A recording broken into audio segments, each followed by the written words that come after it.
Hi guys, Monday Night Mystery here.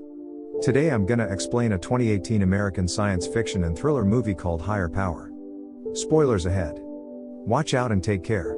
You haven't already, make sure to go ahead and hit the like button for the YouTube algorithm. As a matter of fact, the like button now has a new hit effect whenever you hit it, so you guys can go and try it yourself on this video. Let's go and check out. If you have any recommendations or want any particular video, please let me know in comment box below. The movie begins with a quote telling that he will create his own god to save the world. A mad scientist called the Controller is doing research about a power that can transform a man into superhuman, when a mysterious guy suddenly contacts him through encrypted messages, telling him that he knows about the professor's work and him being kicked out by the organization. The guy then offers a plan to bring the research into reality that will be used to save the world from the upcoming apocalypse. Because the invention needs a subject, the Controller immediately begins the search through DNA analysis until he finds a man, Joseph Stedman. The scene jumps to an interview with astrophysicist Michael Swafford, who claims that gamma-ray bursts will be the last thing that mankind will see before the apocalypse. He adds that a high-mass star is going to collapse which will emit two narrow gamma-ray beams, and Earth is lying directly in the path of the beam zone, meaning that Earth will be destroyed. On the other side, Joseph, or Joe, is a recovering alcoholic and currently works as a security guard at Redlock.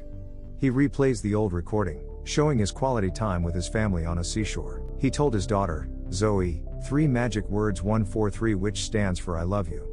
Turns out that the Controller has been observing and filming everything Joe does. The system then reveals that Joe is undergoing psychiatric treatment for depression and suicidal tendencies.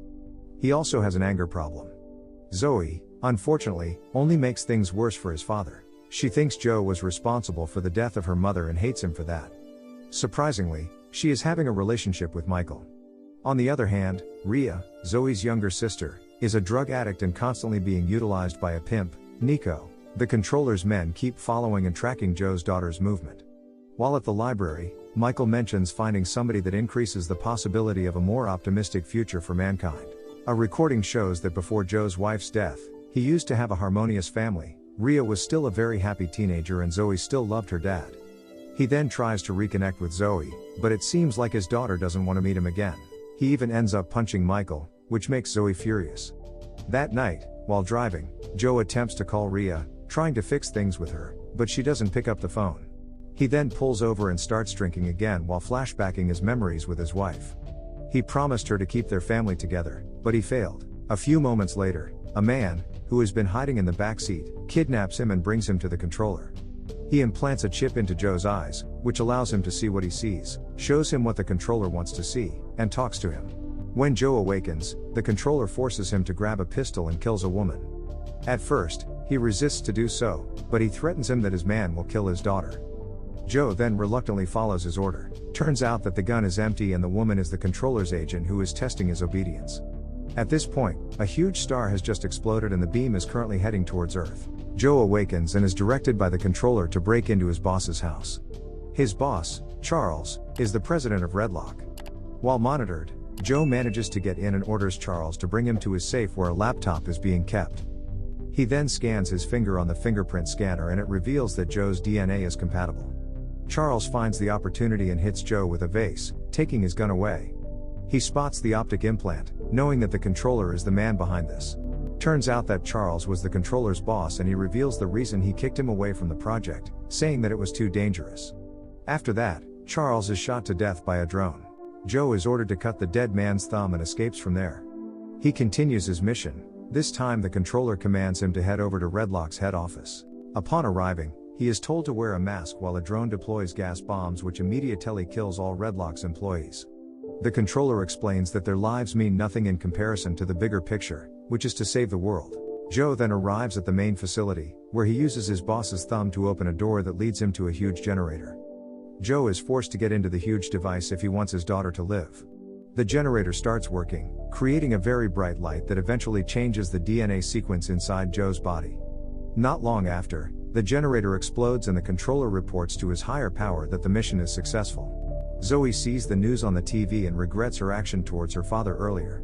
Joe, who is covered in aluminium foil, awakens in his house and discovers that he now has vast superpowers. Every time he is angry, he can cast a purple-colored destructive beam from his body, which amazes the Controller. With his power, Joe is now able to start a motorcycle without a key. To unlock his greatest potential, the controller commands Joe to head over to Nico's location. He arrives at a brothel and finds Nico, who distracts him with the camera's flashlight and knocks him down. Realizing that Joe is Ria's father, Nico then purposely shows a video of Ria being seduced by him. Joe is enraged and suddenly emits a very bright light, destroying the whole place. However, the controller is not satisfied as Joe still hasn't developed the required stress level. Nico's friend attempts to kill him, but the superhuman is immune to bullets. The pimp tries to hit Joe with his car, but he casts a gamma ray beam that kills Nico instantly. A few moments later, the police arrest him and Joe is brought for questioning. Because the police think that Joe is a terrorist, the controller orders him to tell the detective that he has planted bombs at the Four River shipyard, which makes them panic and they immediately go to the shipyard. The controller then tells Joe that he must arrive there before the police or they will be killed by the explosion. He then escapes from the police station and heads over to the shipyard with a stolen car. However, he is distracted by other police officers. Therefore, with his power, he then transforms into a light blast and travels at the speed of light. On the other side, the controller's men come to Zoe's house and kidnap her and her boyfriend while the police arrive at the shipyard and start searching for the bombs. Luckily, Joe arrives on time and manages to take the container that contains the bombs to the sky before it explodes. However, the debris hits a plane's machine, causing it to fall. Using his power, Joe manages to prevent the plane from hitting the ground and brings it to a safer place. Joe goes to Zoe's house, only to find out that she has been kidnapped and the controller threatens to kill her. He is able to track her location just by touching the laptop screen and immediately rushes there to save his daughter. Upon arrival, he casts an electromagnetic shield to protect his daughter. The controller's men try to shoot him, but they are just wasting their bullets as it gives no effect at all to the superhuman. He easily eliminates them. Shocked that her old man is still alive, Zoe finally apologizes to him for what she had done. However, it turns out that the mysterious guy that contacted the controller earlier was Michael. Meanwhile, the gamma ray beam is getting closer and closer to Earth. Realizing that, Michael immediately grabs a pistol and shoots Zoe to death in front of her dad. Joe is furious and kills him. However, he realizes that he is unable to save his daughter. He apologizes for leaving her alone after his wife's death. To make things worse, the controller's men find Ria and kill her while the controller broadcasts it lived to Joe. The death of his daughters makes Joe reach the peak level of his anger. He starts emitting a huge amount of purple light, spreading across the whole Earth. The light even reaches outer space, creating an electromagnetic barrier that fully covers and protects the Earth. Trapped, the controller states his final words that he has successfully created a god. Fed up with his bullshit, Joe kills him to shut him up forever. However, Michael and the controller's plan to save the world is a big success as Joe's superpower manages to absorb all the incoming gamma ray beams, preventing it from destroying the Earth. On the other side, Joe's promise to his dead wife is finally fulfilled as he revives both of his daughters with his power and regroups them. At the end of the movie, Ria and Zoe meet at the seashore and it seems like Joe has fully transformed into a superhuman form forever. This is the story of the movie Higher Power. If you like this video, please subscribe for more videos like this, turn on the notification, and leave a like to help the channel's algorithm, and wait for the next Monday Night Mystery. And thank you.